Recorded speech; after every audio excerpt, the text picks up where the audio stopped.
ہے تو سیاسی طرز کا پروگرام، ہفتے کو برمنگھم ہے، تو اس میں بھی محترم چودھری علی شاہ صاحب یہاں اولڈم سے تشریف لے جائیں گے اور دیگر علاقوں سے احباب آئیں گے، اور یہ بھی ایک باہمی ہم آہنگی اور اتحاد اتفاق اور کشمیر عوام کے لیے خوبصورت موقع ہے مجتمع ہونے کا، تو اس میں بھی الحمدللہ یہاں سے کوچیں وغیرہ جا رہی ہیں، تو جو احباب اس میں جانا چاہیں تو وہ ضرور شرکت کریں، اور جو جانا چاہتے ہیں وہ حاجی عاشق حسین صاحب سے رابطے میں رہیں، چودھری ادریس صاحب ان کے ساتھ رابطے میں رہیں اور اپنی سیٹ جو ہے وہ بک کرائیں۔ میں ختم سے پہلے، ابھی ختم شروع ہوگا، میں محترم وزیر مال حکومت آزاد کشمیر ان سے میں خود کہتا ہوں کہ یہ 2 منٹ کے لیے آ کے اس مجلس میں اپنی حاضری پیش کریں۔ واہ واہ ماشاء اللہ۔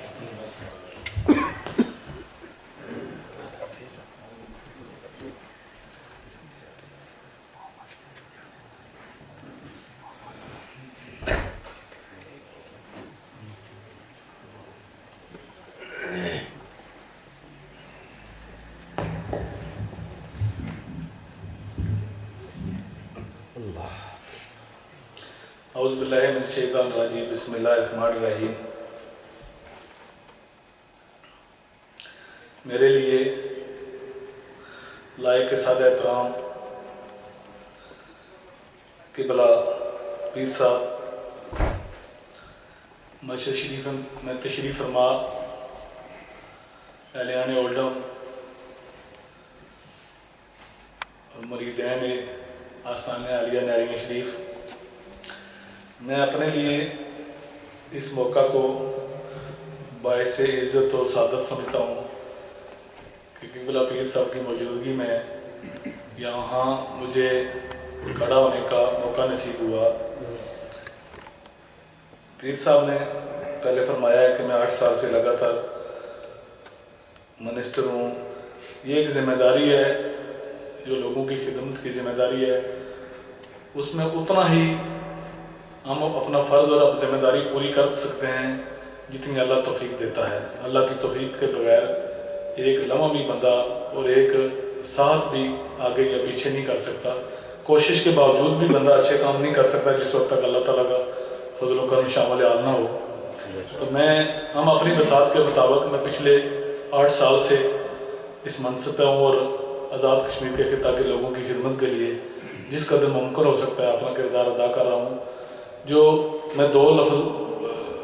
لمحوں میں گزارش کرنا چاہوں گا وہ یہ ہے کہ میں جس منصب پہ ہوں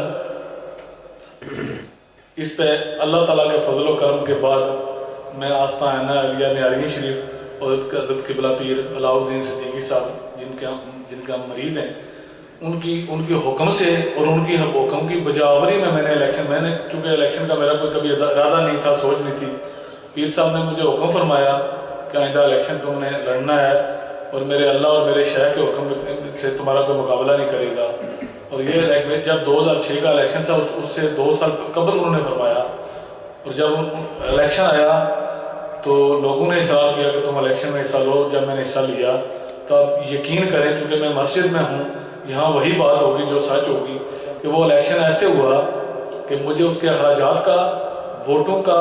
اور اس الیکشن کے جیتنے کا پتہ بھی نہیں چلا کہ میں کیسے جیت گیا، اور اللہ کا بڑا فضل و کرم ہوا۔ اور پھر میں قبلہ پیر صاحب کے پاس حاضر ہوا تو میں نے کہا کہ یہ سب آپ کی دعاؤں سے اور آستانہ عالیہ نعرین شریف کے فیض کی وجہ سے ہوا ہے۔ تو انہوں نے کہا کہ ابھی تو کچھ بھی نہیں ہوا، ابھی اور کچھ ہونا باقی ہے، بہت کچھ ہونا باقی ہے۔ پھر اللہ کا یہ کرم ہوا کہ میں نے 16,000 ووٹ اس الیکشن میں لیے تھے، جب دوسرا الیکشن آیا تو 32,000 ووٹ لے کے میں ممبر اسمبلی بنا اور آج آپ کے سامنے وزیر ہوں۔ تو میں یہ سمجھتا ہوں اور میرا یہ پختہ ایمان ہے اس بات پہ کہ جس خطہ آزاد کشمیر میں یہاں پاکستان سے تعلق رکھنے والے ہمارے پیر بھائی بھی موجود ہوں گے، لیکن جو ہمارا ملک پاکستان ہے، ہمارا جو دشمن ہندوستان ہے، ہم اس کے مقابلے میں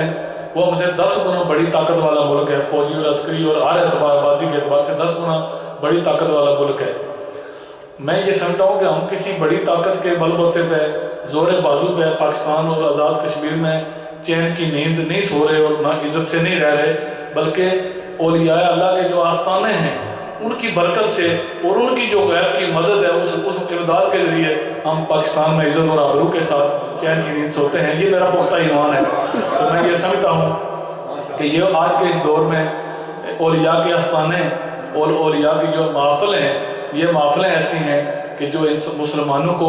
امن کا درس دیتی ہیں، مسلمانوں کو اللہ اور اس کے رسول کے قرب کا ذریعہ مسلمانوں کے لیے بنتی ہیں. اور آج میں یہ بات فخر سے کہنا چاہتا ہوں کہ یہی وہ ہستیاں ہیں اور یہی وہ محافلیں ہیں جن کے انعقاد سے